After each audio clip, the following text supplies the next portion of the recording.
শরীফুলের bowling কেমন দেখছেন? শরীফুলকে আসলে এলপিএল এ ভালো দেখা যায়নি, মানে তার পারফরমেন্স ভালো ছিল না, সেখান থেকে কানাডাতে গিয়েই তাকে মনে হলো বেশ এফেক্টিভ।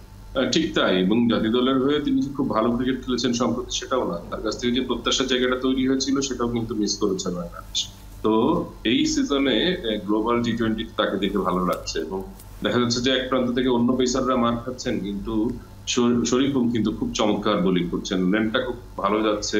সুইংটা দুপাশেই সুইংটা খুব ভালো করতে পারছেন, ব্যাটসম্যানদেরকে রুম দিচ্ছেন না, এবং স্পটটা খুব ভালো পিক করছেন, ওখানকার উইকেট অনুযায়ী সেই স্পটটা খুব ভালো পিক করছে, ব্যাটসম্যানদের আসলে নাভিশ্বাস তুলে ফেলছে। দেখার মতো বোলিং সে করছে, এটা নিশ্চিতভাবে বাংলাদেশ দলের জন্য খুব ভালো একটা সাইন যে তার কাছ থেকে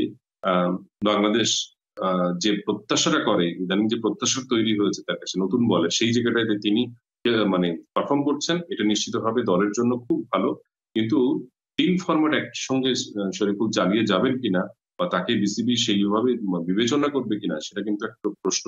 রয়ে গেছে। তাতে হচ্ছে কি, সে যেন বার্নিং আউট না হয়ে যায়, এই প্রশ্নটা অবশ্যই সামনে আসা উচিত, এবং শরীফুলেরও আসলে মেপে মেপে খেলা উচিত, এবং একই সঙ্গে একজন বাংলাদেশি ক্রিকেটার যেন 2 থেকে 3টি বেশি ফ্র্যাঞ্চাইজি লিগ বিপিএল সহ খেলতে না পারেন, সেই যে একটা রোটেশন পলিসি, সেটাও কিন্তু বিসিবির অ্যাডাপ্ট করা উচিত।